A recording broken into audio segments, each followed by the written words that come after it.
ரத்து செய்யும் வரையிலே ஆர்ப்பாட்டம் நாடு தழுவிய ஆர்ப்பாட்டம் கண்டிக்கின்றோம்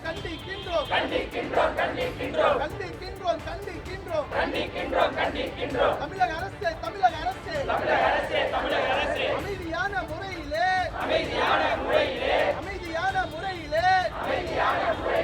போராட்டம் தானே நடத்துறோம் அனுமதி வழங்கு போராட்டம் நடத்த அனுமதி வழங்கு நீங்கள் தானே சொன்னீங்களே நீட்டை ரத்து செய்ய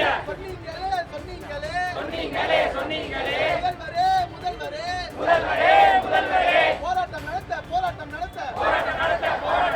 அனுமதி வழங்கு நீட் நுழைவுத் தேர்வுக்கு எதிராக சென்னையில் ஆளுநர் மாளிகை நோக்கி மாணவர் அமைப்பினர் பேரணி மேற்கொண்டு வருகின்றனர். இது தொடர்பான விவரங்களை செய்தியாளர் ரேவதியிடம் கேட்கலாம். வணக்கம் ரேவதி. நீட் நுழைவுத் தேர்வுக்கு எதிராக சென்னையில் மாணவர் அமைப்பினர் 3வது நாளாக போராட்டத்தை மேற்கொண்டு வருகிறார்கள். விவரம் என்ன ரேவதி? அதாவது டெல்லியில நீட் தேர்வு ரத்து செய்ய வேண்டும் மற்றும் ஒன்றிய கல்வி அமைச்சர் தர்மேந்திர பிரதான் பதவி விலக வேண்டும் உள்ளிட்ட கோரிக்கைகளை வலியுறுத்தி மாணவர்கள் மற்றும் பரப்பாமூர்த்தி இயக்கத்தினர் மாபெரும் போராட்டத்தில் ஈடுபட்டாங்க. போராட்டக்காரர்களை மாணவர்களை காவல்துறையினர் அங்க ஒடுக்குமுறை செய்தது. இதை கண்டித்து தமிழகத்திலும் மாணவர்கள் மத்தியிலே இந்த போராட்டம் தற்போது மிகப்பெரிய கிளர்ச்சியை ஏற்படுத்தியிருக்கிறது. தொடர்ந்து 3வது நாளாக சென்னையில பல்வேறு கல்லூரி மாணவ அமைப்புகள் தொடர்ந்து நீட் தேர்வை ரத்து செய்ய வேண்டும் மற்றும் ஒன்றிய அமைச்சர் பதவி வெளியாக வேண்டும் என்று அந்த கோரிக்கையை முன்னெடுத்து போராட்டத்தில் ஈடுபட்டு வராங்க. அதன் தொடர்ச்சியாக இன்று பாத்தீங்கன்னா ஆளுநர் மாளிகையை முற்றுகையிட்டு போராட்டத்தில் ஈடுபட உள்ளதாக மாணவர் அமைப்புகள் அதாவது எஸ்எஃப்ஐ மற்றும் டைஃபை அறிவித்திருந்தாங்க.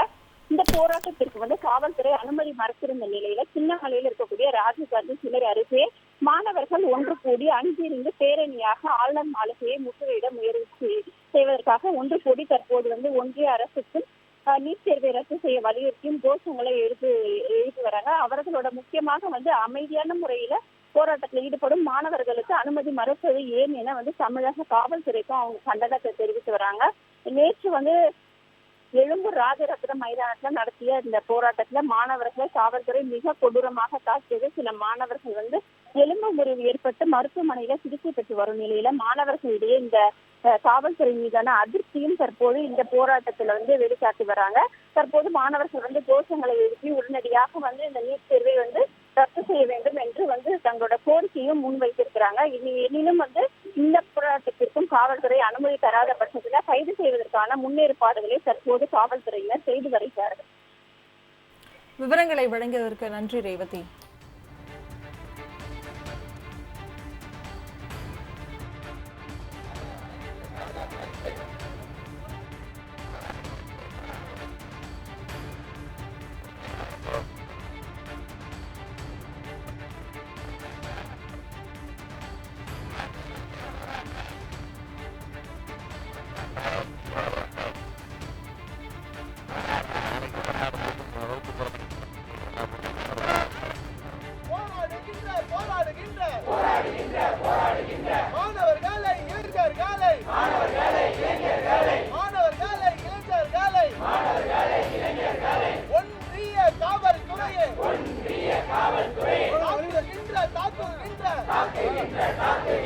ஒன்றிய காவல்துறையை கண்டிக்கின்றோம். ரத்து செய் நீட் தேர்வை ரத்து செய் கலைத்திடே ஊழல் என்டிஏவை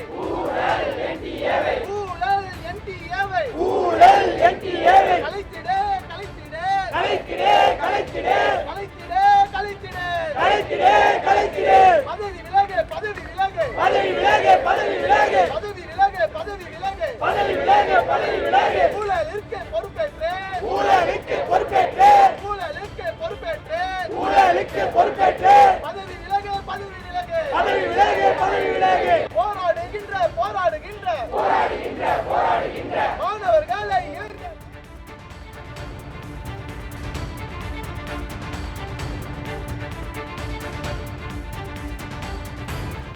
மாவட்டத்திற்கு எந்த மாவட்டத்திலும் அனுமதி தரவில்லை. எல்லா மாவட்டத்திலும் எங்களுடைய தோழர்கள் கைது செய்யப்பட்டிருக்கிறார்கள். போலீசால் கடுமையாக தாக்கப்பட்டிருக்கிறார்கள். இன்னும் சொல்லணும்னா நேற்று 2 நாட்களாக சென்னையில் எக்மோர்ல நாங்கள் நடத்தின போராட்டத்தில், நேற்று ராஜரத்னம் ஸ்டேடியம் அனுமதிக்கப்பட்ட இடத்துல நடத்தின போராட்டத்தில் காவல்துறை எங்கள் தோழர்களுடைய கைகளை கடித்து கூட கைது செய்வதற்கு தயாராக இருக்கிறாங்க. இப்பயும் மருத்துவமனையில் 2 தோழர்கள் அனுமதிக்கப்பட்டு சிகிச்சை பெற்றுக்கிட்டு இருக்காங்க. இது ஒரு முறையான நடவடிக்கை இல்லை என்பதை கண்டித்தும் இன்றைக்கு தமிழக அரசு நீட்டுக்கு எதிராக ஒரு உறுதியான நிலைப்பாடை எடுத்திருக்கிற நிலையில் இந்த காவல்துறை போராடுவதற்கு ஒரு நியாயமான பொது இடத்தை கொடுக்கணும். டெல்லியில் போராடுவதற்கு கூட ஜந்தர் மந்தர் என்கிற இடத்தில் டெல்லியில் இருக்கிற பிஜேபி அரசாங்கம் ஒரு இடத்தை ஒதுக்கி இருக்கு. தமிழ்நாடு அரசாங்கத்திற்கு ஒரு போராடுவதற்கு ஒரு இடத்தை ஒதுக்குவதில் என்ன பிரச்சனைன்னு தெரியல. நாங்கள் தொடர்ச்சியாக 3 நாட்களாக காவல்துறையோடு பேசுகிறோம். ஒரு நியாயமாக தொடர் முழக்க போராட்டத்தை நடத்துவதற்கு அனுமதி கேட்டு பேசிக்கிட்டு இருக்கிறோம். ஆனால் காவல்துறை அனுமதி கொடுப்பதற்கு இன்று வரை மறுக்குது. தமிழ்நாட்டினுடைய முதலமைச்சரை நேரில் சந்தித்தால்தான் அனுமதி கிடைக்கும் என்று சொன்னால் அதற்கும் நாங்கள் தயாராக இருக்கோம். நேரடியாக முதல்வரை சந்தித்து கூட அனுமதி கேட்பதற்கு தயாராக இருக்கோம். ஆனால் அனுமதி கொடுப்பதற்கு இங்கே இருக்கிற தமிழ்நாடு அரசாங்கமும் காவல்துறையும் தயாராக இருக்கிறதா என்கிற கேள்வியை நாங்கள் எழுப்ப விரும்புகிறோம். இன்னைக்கும் கூட ஒன்றிய அரசு டெல்லியில் போராட்டம் நடத்துகிறவர்களை நேற்று காவல்துறை மீண்டும் லத்தி சார்ஜ் பண்ணியிருக்கிறாங்க. தொடர்ந்து போராட்டங்களை ஒடுக்குறாங்க. அவருடைய கோரிக்கை நியாயமான கோரிக்கை. தர்மேந்திர பிரதான் பதவி விலகணும். இந்த ஊழல் குற்றச்சாட்டுகளுக்கு பொறுப்பேற்று ஒரு விரிவான விசாரணை நடத்தணும். அந்த போராட்டத்தில் காயமுற்றிருக்கிற இளைஞர்கள் மீது போடப்பட்ட பொய் வழக்கை வாபஸ் வாங்கணும். அதே மாதிரி இங்கே தமிழ்நாட்டிலையும் போராட்டம் நடத்தின எல்லாரும் மேலேயும் பொய் வழக்கு போடப்பட்டிருக்கு. அந்த வழக்குகளை தமிழ்நாடு அரசாங்கமும் வாபஸ் பெறணும்னு சொல்லி இன்னைக்கு எஸ்எஃப்ஐ டிஒய்எஃப்ஐனுடைய அகில இந்திய அமைப்புகளுடைய முடிவுகளின் அடிப்படையில் எல்லா மாநிலங்களிலும் ஆளுநர் அலுவலகங்களுக்கு முன்பு போராட்டம் நடத்துவதை நாங்கள் இன்றைக்கு நடத்தி கொண்டிருக்கிறோம். கார்த்திக், இந்திய ஜனநாயக வாலிபர் சங்க மாநில செயலாளர்.